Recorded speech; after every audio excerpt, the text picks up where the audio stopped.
The morning Mia Carter packed her bags to leave Ryan Parker's luxury apartment, she couldn't stop her hands from shaking. After 5 years of emotional manipulation and broken promises, she was finally doing what everyone had been telling her to do. She was walking away. "You're making a huge mistake," Ryan said, leaning against the doorframe with that smile that used to make her weak in the knees. "You know you'll never find anyone who understands you like I do." Mia zipped up her last suitcase, remembering all the times he'd said similar things. How many times had she believed him? How many times had she given up opportunities because he convinced her she wasn't good enough?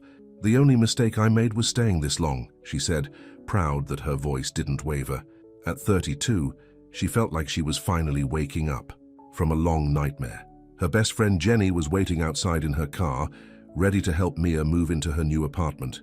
It wasn't anything fancy, just a small one-bedroom place across town, but it was hers, paid for with the money she'd been secretly saving from her job at the local library. "For you can't even afford a decent place without me," Ryan called after her as she walked to the elevator.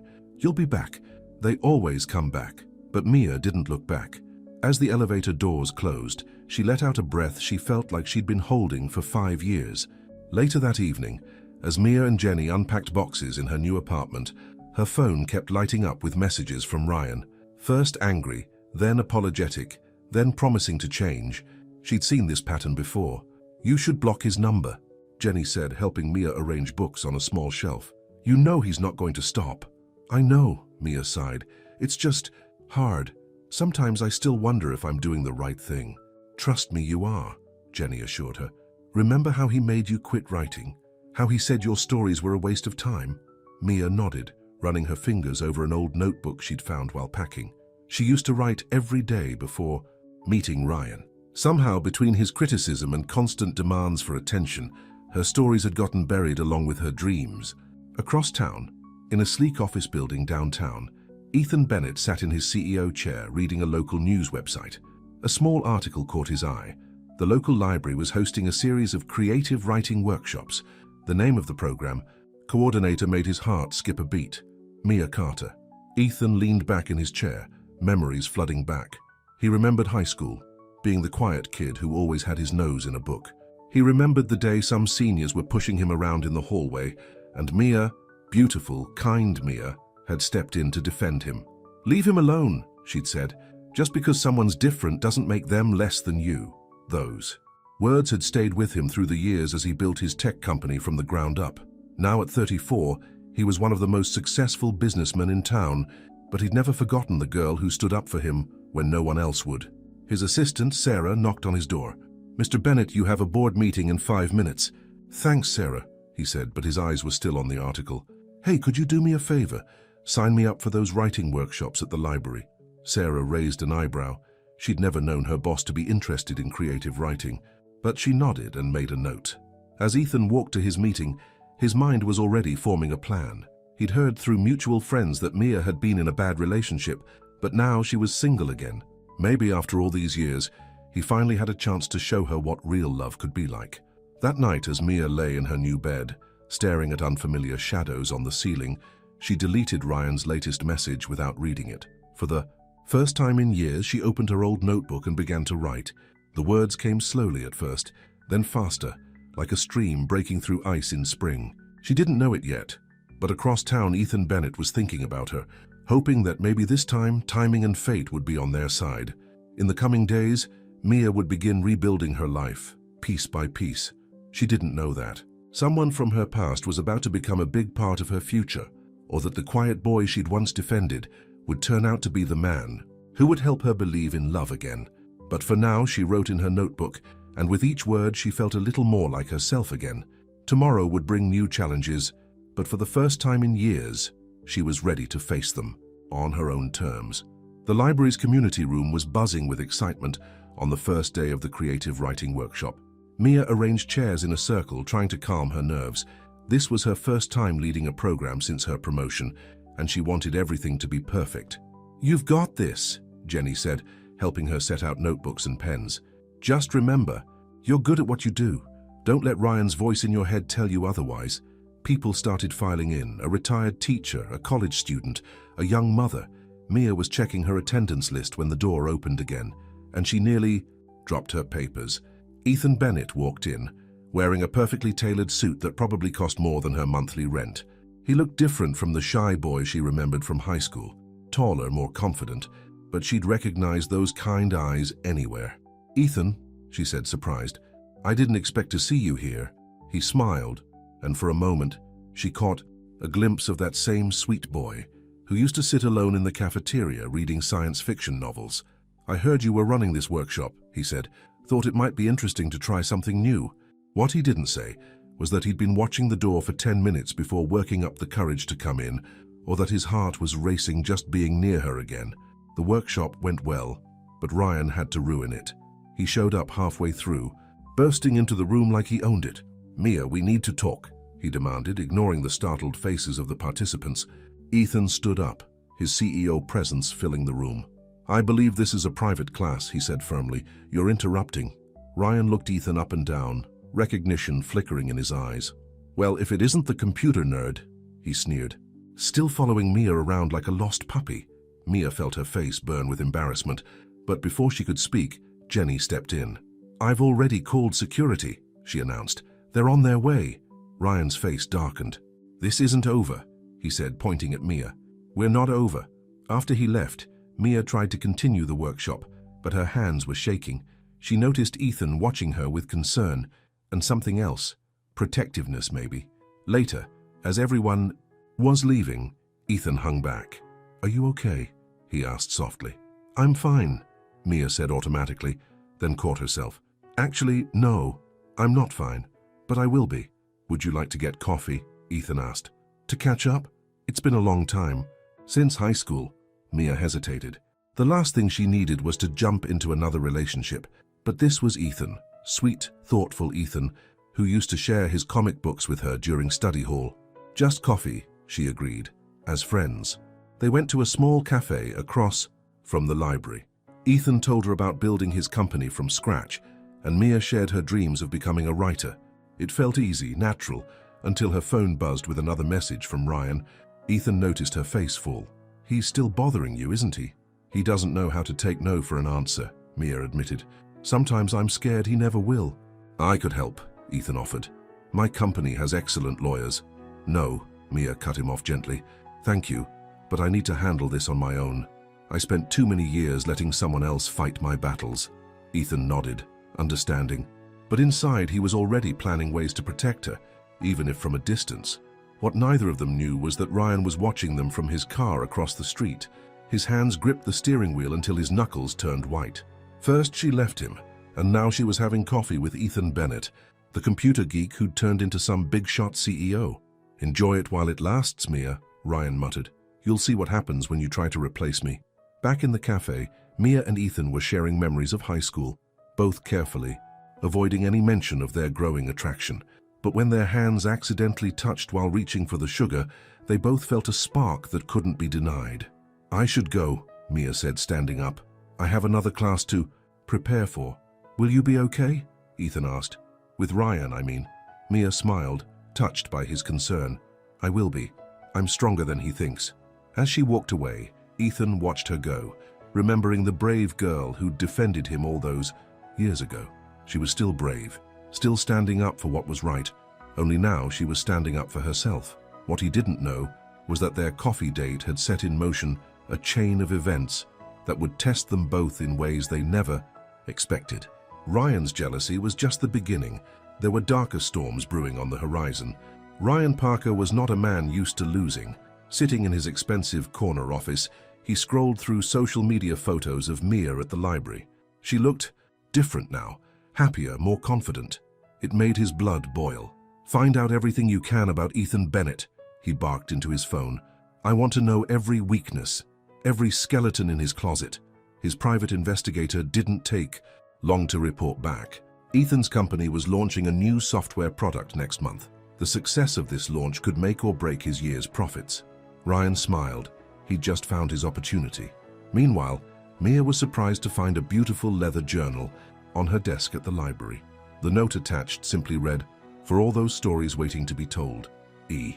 Someone has an admirer," Jenny teased, watching Mia run her fingers over the soft leather. "It's not like that," Mia protested. but her cheeks turned pink. Ethan's just being nice. Nice? The man shows up to every single writing workshop, even though he runs $1 million company. That's not nice, that's interested. Before Mia could respond, her computer screen flickered. When it came back on, all her files were gone, including the novel she'd been working on for the past month. No, she whispered, clicking frantically through empty folders. This can't be happening. Her phone buzzed with a message from Ryan. Computers can be so unreliable, can't they? Maybe you should have backed up your files, or stayed with someone who could protect them. Mia felt sick to her stomach. How had he gotten access to her computer? What else could he do? When Ethan heard what happened, he rushed to the library. "Let me help," he said, pulling up a chair next to her desk. "My team can recover your files." "Why are you doing all this?" Mia asked quietly. "The workshop? The journal? Now this?" Ethan took a deep breath. "Because back in high school, you were the only one who saw me, really saw me. Not just the awkward tech guy, but a person worth standing up for. I never forgot that." Their eyes met, and for a moment, the rest of the world faded away. Then Mia's phone buzzed again. Another message from Ryan. "You should see what I found out about your new boyfriend," it read. "Want to know what really happened to his company's last female CEO?" Mia's hands shook as she deleted the message. "He's trying to get in my head again," she admitted to Ethan. "He knows exactly how to make me doubt everything." "Ask me," Ethan said firmly. "Whatever he's telling you about me, just ask. I promise to tell you the truth." Before she could respond, the library's fire alarm went off. As everyone evacuated, Mia caught a glimpse of Ryan watching from across the street, that familiar, smug smile on his face. That evening, at his company's board meeting, Ethan was blindsided by accusations of corporate espionage. Someone had leaked emails suggesting he'd stolen his main software design from a competitor. "These are fake," he insisted, but the damage was already done. His company's stock started dropping. Later that night, as Mia was leaving the library, she found her car wouldn't start. The mechanic she called took one look and shook his head. "Someone's deliberately damaged your engine," he said. "This wasn't an accident." Ethan insisted on driving her home. During the quiet car ride, Mia finally asked, "What happened to your last female CEO?" "She's my sister," Ethan replied simply. "She left to start her own company, with my full support and investment." Ryan's trying to twist the truth. Mia felt ashamed for doubting him. "I'm sorry, it's just Ryan has a way of making everything seem suspicious." "That's what abusers do," Ethan said gently. "They make you doubt yourself and everyone around you." When they reached her apartment, neither wanted the evening to end, but they both knew Ryan was probably watching, waiting for his next opportunity to cause trouble. "Thank you," Mia said, "for being patient with all this mess. Thank you for trusting me enough to ask about the rumors instead of just believing them." As Mia walked to her door, she felt torn between her growing feelings for Ethan and her fear of Ryan's next move.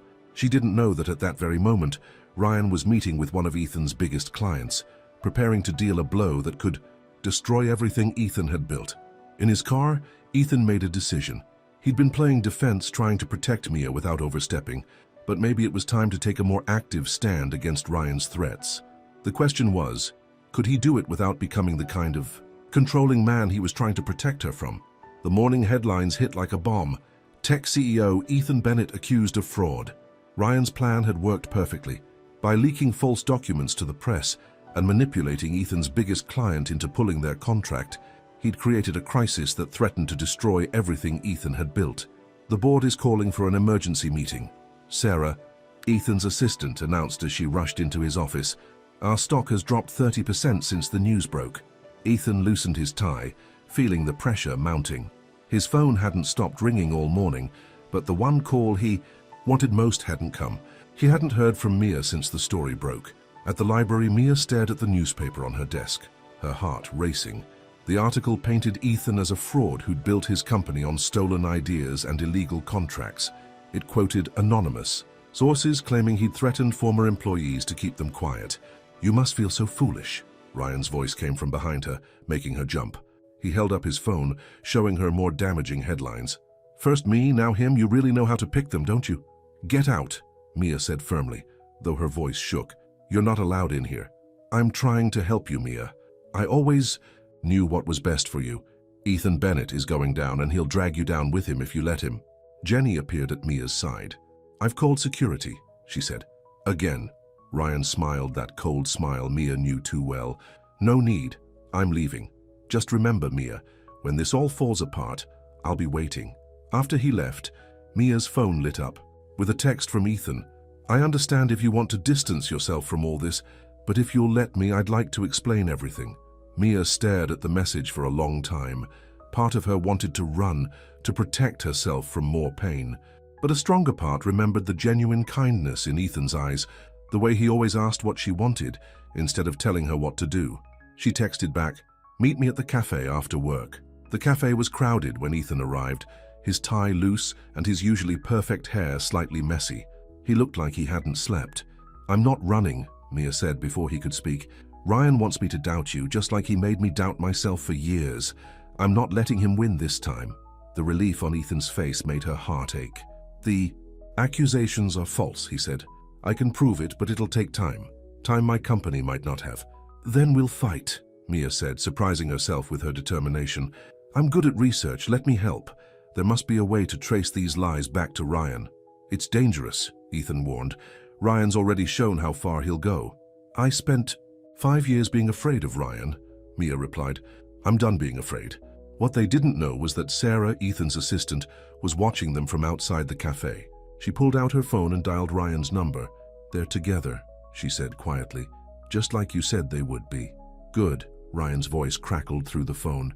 "Keep watching them, and make sure those proof documents are ready for the board meeting tomorrow." Back in the cafe, Ethan and Mia began planning their defense. She would help him gather evidence of Ryan's manipulation, while he worked to keep his company stable. "Why did you really come to my writing workshop that first day?" Mia asked suddenly. Ethan's face softened. "Because I never forgot the girl who taught me that standing up for what's right is worth the risk, even when it's scary, even when it might cost you everything." Mia reached across the table and took his hand. This time she didn't pull away when their fingers intertwined. Outside, rain began to fall, but neither of them noticed. They were too busy planning their next moves, drawing strength from each other's determination. What they didn't realize was that their biggest test was still to come. Ryan's scheme went deeper than either of them suspected, and Sarah wasn't his only spy in Ethan's company. The next 24 hours would change everything, for better or worse. The morning of Ethan's emergency board meeting dawned grey and cold. He arrived early at his office to find Jenny, Mia's friend from the library, waiting for him in the lobby. "You need to see this," she said, holding out a USB drive. "I used to work in IT before the library. Last night I traced the deleted files from Mia's computer. You won't believe where they led." Inside his office, Ethan plugged in the drive. His eyes widened as he scrolled through the files. There were emails between Ryan and Sarah going back months, detailed plans to sabotage his company, and something even more shocking, proof that Ryan had been embezzling money from his own company to fund his revenge scheme. "Does Mia know about this?" Ethan asked. "Not yet," Jenny replied. "She's still dealing with another crisis. Someone leaked her personal journal entries to everyone in her writing group, the ones about her relationship with Ryan. He's trying to humiliate her into giving up." Ethan's hands clenched into fists. "How did he get her journal?" "Sarah," a quiet voice said from the doorway. They turned to see Ethan's secretary, Linda, standing there with tears in her eyes. "I saw her going through Mia's bag during last week's workshop while everyone was getting coffee." "Why didn't you say something sooner?" Ethan asked. Linda looked down. "Because Sarah told me if I did, she'd reveal that I've been falsifying my overtime reports to help pay for my son's medical bills. I'm so sorry, Mr. Bennett. I should have trusted you." Ethan's face softened. "How much do you need for your son's treatment?" $20,000. "Consider it covered," he said. "But right now I need your help. Will you testify about what you saw?" Linda nodded, wiping her eyes. "I'm done being scared of them." Meanwhile, at the library, Mia was facing her own crisis. Her writing group members were avoiding her eyes, their copies of her private thoughts clutched in their hands. "I know this is uncomfortable," she said, her voice shaking slightly. "But everything you read in those journals, that's exactly why I started this group. Because writing helps us face our truth even when it's painful." One by one, her students began sharing their own stories of difficult relationships and personal struggles. What Ryan had meant as humiliation turned into healing. Mia's phone buzzed with a message from Ethan. "Found proof. Coming to get you." "Ryan's going down." But Ryan had one last card to play. As Ethan's board meeting was about to begin, Sarah marched in with a stack of documents. "Before we start," she announced, "there's something the board needs to see. Proof that Mr. Bennett has been using company funds for personal vendettas." Ethan smiled, which clearly wasn't the reaction she'd expected. "Interesting timing, Sarah. I have some documents to share too." He connected his laptop to the projector, showing everyone the contents of Jenny's USB drive. Sarah's face went pale. "As you can see," Ethan said, "someone has indeed been misusing funds, but it wasn't me. Ryan Parker has been paying certain employees to spy and spread false information. Would anyone like to confess before the police arrive?"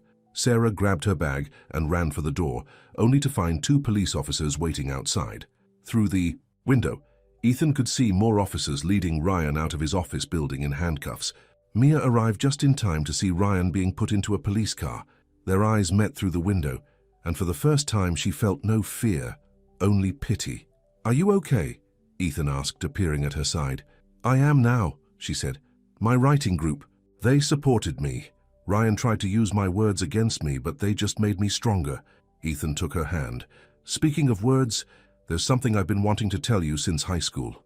But before he could finish, his phone rang. It was his sister, the former CEO. "Ethan, turn on the news. Ryan's arrest is just the beginning. They're uncovering a whole network of corporate fraud. This goes way bigger than just his revenge scheme." Mia and Ethan exchanged looks. They had won this battle, but something told them the war wasn't over yet. Ryan might be in custody, but his allies were still out there and they had nothing left to lose.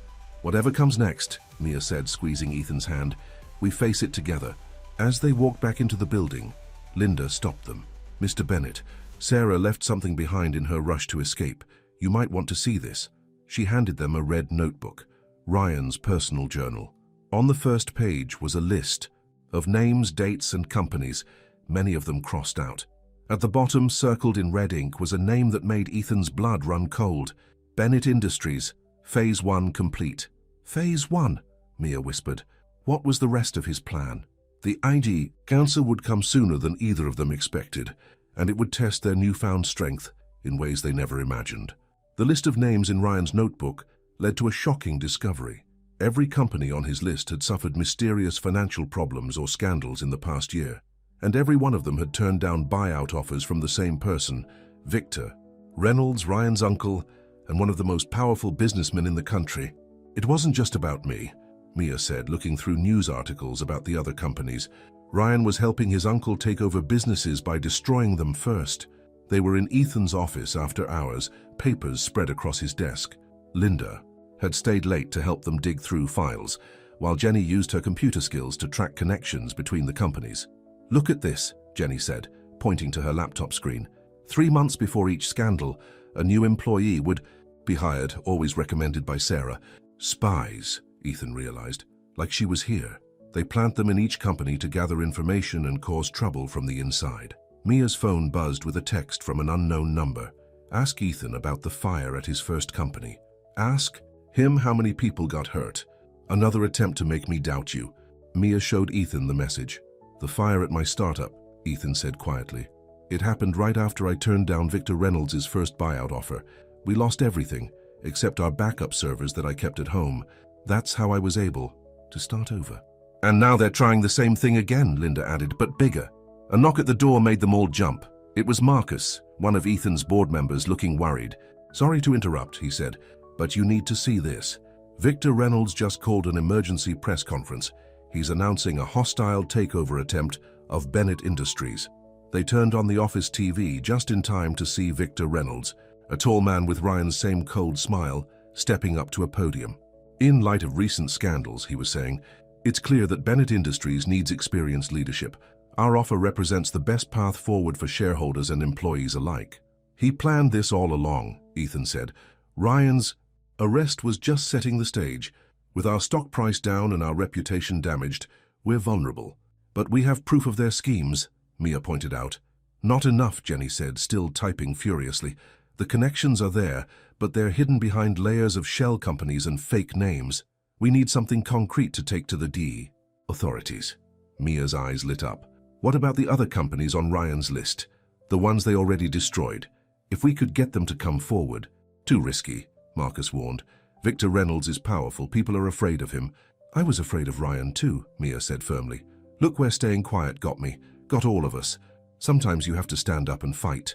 Ethan looked at her, with pride and something more, something that made her heart skip a beat. I can reach out to the other companies, Linda offered. My sister works for one of them. She might know others willing to talk. Just then, Mia's phone buzzed again. This time it was a video message. Security camera footage showing Ethan talking with Sarah weeks ago, their body language intimate. Thought you should see who your new boyfriend really is, the message read. Once a cheater. Mia's hands shook as she showed Ethan the video. That was the day Sarah told me she had proof Ryan was planning something, he explained quickly. She said she'd only tell me in private. I should have known it was a setup. I believe you, Mia said, and she meant it. But they'll use anything they can to drive us apart. Including this, Marcus said grimly, holding up his phone. Someone had just leaked photos of Mia leaving Ethan's house late at night, photos taken the evening they were going through case files. The press will be all over this by morning, Jenny warned. They'll say you're having an affair, try to destroy both your reputations. Mia squared her shoulders. Let them try. I spent years hiding from Ryan's threats. I won't hide anymore. Ethan took her hand. Whatever they throw at us, we face it together, remember? Linda cleared her throat. Guys? You might want to see this. Someone just posted Ryan's entire phone history online, including texts with Victor Reynolds discussing their plans. That's impossible, Jenny said, checking the data. These servers are supposed to be unhackable. Unless, Ethan smiled, someone on the inside helped us. Someone who knows all about Ryan's schemes, but had a change of heart. Mia's phone buzzed. One last time. The message was from Sarah, sent from an anonymous account. I'm tired of helping bullies win. Check your email. You'll find everything you need. And I'm sorry. As they scrolled through Sarah's evidence, they realized this was bigger than any of them had imagined. Victor Reynolds hadn't just targeted a few companies. He was trying to take control of the entire city's business district. One ruined company at a time. We have to stop him, Mia said. We will, Ethan promised. But first we need to protect ourselves. Victor Reynolds doesn't just ruin businesses, he ruins lives. None of them noticed the small red light blinking on Ethan's office phone, indicating that someone was listening to every word they said. In his mansion across town, Victor Reynolds smiled as he heard their plans. Let them think they had the upper hand. His real trap was only beginning to close. The morning headlines were worse than they'd expected. Tech CEO's secret affair with library worker splashed across every local paper. Photos of Mia and Ethan together were everywhere, carefully edited to look scandalous. Don't read the comments, Jenny warned, but Mia already had. People were calling her a gold digger, suggesting she'd moved from Ryan to Ethan for money. The library board was calling an emergency meeting to discuss her position. I won't let them fire you, Ethan said when he heard. They were in his car, parked outside the library. No, Mia said firmly. I need to handle this myself, just like you need to handle your board meeting. Before Ethan could respond, his phone rang. It was Marcus, sounding panicked. Turn on the news, now. They switched on the car's radio just in time to hear Victor Reynolds' voice. As of this morning, I now control 40% of Bennett Industries shares. The choice is simple. Either Ethan Bennett steps down voluntarily, or will be forced to reveal certain irregularities in the company's contracts. How did he get so many shares overnight? Mia asked. He must have been buying through shell companies, Ethan realized. We were so focused on Sarah's evidence, we didn't see his real move coming. At the library board meeting, Mia faced her own crisis. These photos, the head of the board said, they're bringing negative attention to our institution. Those photos show me working late to uncover corporate fraud, Mia replied, her voice steady. The same fraud that's threatening dozens of local businesses. If you want to fire me for that, go ahead, but I won't apologize for standing up to bullies. To her surprise, one of the older board members started clapping. Others joined in. Finally, the woman said, someone with backbone. My husband's company was one of the ones Reynolds destroyed last year. We've been too scared to fight back, until now. Across town, Ethan faced his own board. Victor Reynolds sat at the end of the table, that familiar cold smile in place. You have 2 hours to clear out your office, Victor said, unless you'd rather we discuss the offshore accounts. What offshore accounts? Ethan asked. Victor slid a folder across the table. Inside were bank statements showing millions of dollars moving through, accounts in Ethan's name. "These are fake," Ethan said, but Victor just smiled. "Prove it, before the SEC investigation begins tomorrow morning." Back at the library, Mia was gathering support. The wife of another ruined businessman had come forward, then another. Soon her office was full of people sharing similar stories about Victor Reynolds' tactics. "He always does the same thing," one man explained. "First the scandal, then the stock grab, then the fake evidence of financial crimes. By the time anyone proves the evidence is false, it's too late. He's already taken control." Mia's phone buzzed with a text from Linda. "Found something in the old server backups. Remember the fire at Ethan's first company? Check your email." The security footage from that night showed a familiar face. Ryan, years younger but unmistakable, leaving the building just before the fire started. "Oh my God," Mia whispered. "They've been doing this for years." She tried to call Ethan but couldn't reach him. When she arrived at his office, she found him staring out the window, looking defeated. "They're going to freeze all my accounts," he said without turning around. "By tomorrow morning, I won't even be able to pay my lawyers." "You still have me," Mia said. "And Linda and Jenny and all the other people Victor's hurt. We're not giving up." Finally, he turned to face her. "Why are you still here? Your reputation, your job. I'm just bringing you down with me." Mia took his face in her hands. "Because I love you, you idiot.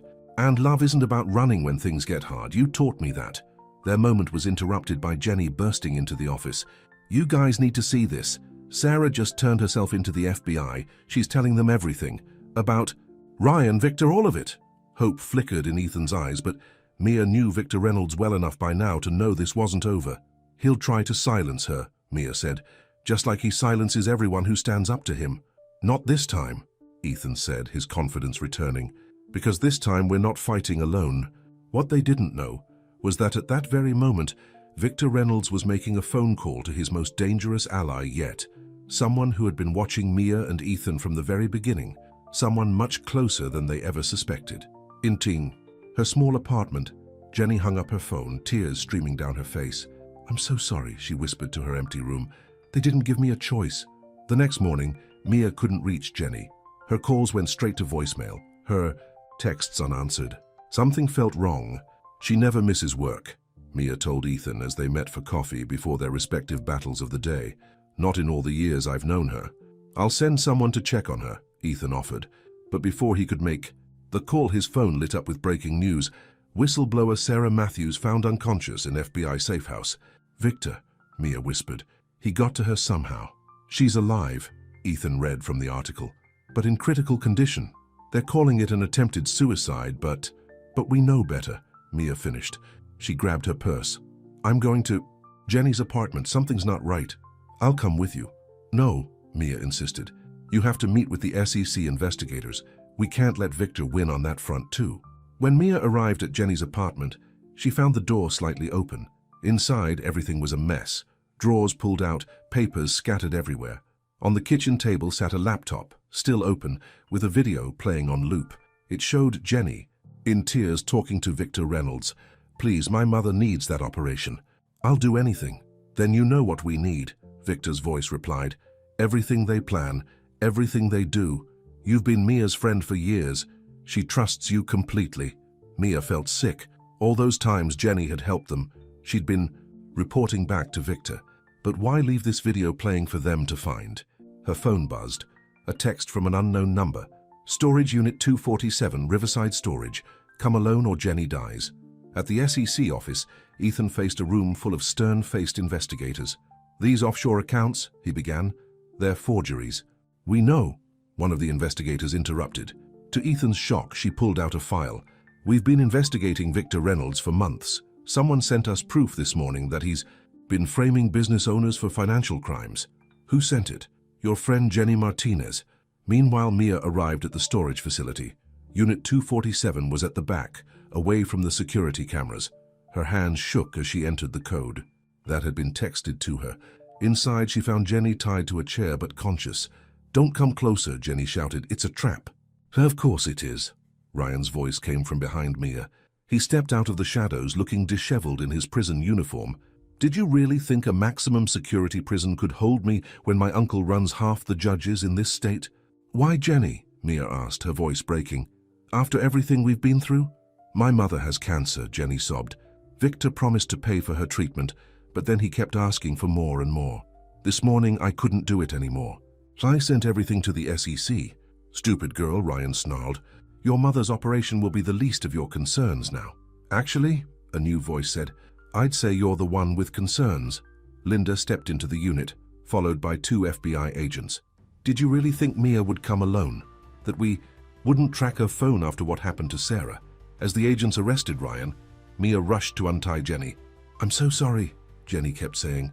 I never wanted to hurt you. This morning when I heard about Sarah, I knew I had to make it right. I sent everything to the FBI, every conversation with Victor, every plan. That's why you left the laptop. Playing, Mia realized. You wanted me to understand. Back at the SEC office, Ethan received an urgent call from Linda. As she explained what had happened at the storage unit, his face hardened. Ryan escaped prison, he told the investigators, with help from Victor Reynolds. Still think those offshore accounts are worth investigating? The lead investigator smiled. Oh, we'll be investigating something all right, but not you, Mr. Bennett. Your friend Jenny's evidence gives us everything we need to bring down Victor Reynolds' entire operation. Mia brought Jenny to the hospital to see her mother. To their surprise, they found Linda already there. I made some calls, Linda explained.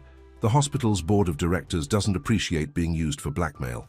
They've agreed to do your mother's operation pro bono. Jenny broke down in tears of relief. Why would you help me after what I did? Because that's what friends do, Mia said, hugging her. They forgive each other. But their moment of reconciliation was interrupted by breaking news on the hospital TV. Victor Reynolds was holding an emergency press conference. If Ethan, Bennett thinks this little SEC investigation will stop me, he was saying. He's wrong, dead wrong. The camera panned to show him holding up a familiar red notebook, Ryan's journal. Tomorrow morning, I'm releasing every name in here, every person who ever helped us, every secret they kept. This town will burn. In the hospital room, Jenny went pale. That notebook, there's something about it I never told you. Something even Victor doesn't know. The truth she was about to reveal would change everything and put all their lives in even greater danger. The notebook is fake, Jenny said, her hands trembling. At least that one is. The real one is hidden in my mother's safe deposit box. Mia stared at her friend in shock. What do you mean fake? Ryan always kept 2 notebooks. The red one that Victor has, that's just for show. The real one is black and it has everything. Names, dates, bank accounts, and evidence of murders. The hospital room went silent except for the steady beep of monitors. Murders, Linda whispered. Jenny nodded. Remember the fire at Ethan's first company? Someone died in that fire. A security guard who wasn't supposed to be there that night. And he wasn't the only one. Mia's phone buzzed. Ethan was calling. She put him on speaker. Victor just announced he's holding a gala tonight, Ethan said. He's invited every powerful person in town. Says he's going to read from the notebook live on television. It's a trap, Mia said. He wants to gather everyone in one place. We need to get the real notebook, Jenny said into the phone. But Victor has people watching my mother's bank. I can't get near it. I can, Linda spoke up. Nobody pays attention to the cleaning staff, remember? While Linda left for the bank, Ethan and Mia headed to his office to plan. But when they arrived, they found someone waiting for them. Sarah, looking pale but determined in her hospital gown. I checked myself out, she said before they could speak. Victor's men were coming. I heard them talking outside my room.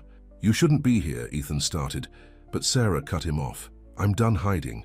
Victor didn't just try to kill me. He killed my brother 3 years ago. Made it look like a drunk driving accident after he threatened to expose one of their schemes. Meanwhile, at the bank, Linda was running into trouble. 2 men in suits were watching the entrance. Can I help you? A teller asked as Linda hesitated in the lobby. Yes, she said, thinking fast. I need to clean the vault area. Special request from management. Her uniform and badge got her through, but as she approached the safe deposit boxes, she heard footsteps behind her. Back at Ethan's office, they were forming a plan. Victor expects us to try something at the gala, Ethan said. He'll be ready for that. Then let's do something he won't expect, Mia suggested. Instead of stopping him from reading the fake notebook, we let him do it, Sarah finished, while we expose the real one. Jenny called with bad news. Linda had been caught at the bank, but she was laughing. What's so funny? Mia asked. Because I'm not at the bank, Linda's voice came through the phone. I'm at the gala venue, setting up early, like I have every month for the past 5 years. The cleaning company I work for handles all their events.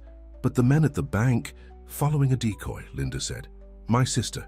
She works for the same cleaning service. Victor's men are watching the wrong person. Ethan's face broke into a smile. Linda, you're a genius. They quickly formed a new plan. Linda would get the real notebook from Jenny's mother's box. She really did have cleaning access to the vault area. Meanwhile, Sarah would help them set up what they needed at the gala. But as they prepared, Ryan was making his own moves. Fresh from his escape attempt, he was back in Victor's mansion, cleaning up and changing clothes. The SEC is closing in, he told his uncle. We need to finish this tonight. That's why I moved up the timetable, Victor said. Once I expose everyone's secrets, they'll be too busy saving themselves to worry about us. And Ethan Bennett? He'll be conveniently dead, along with his little librarian girlfriend. How? Victor smiled that cold smile.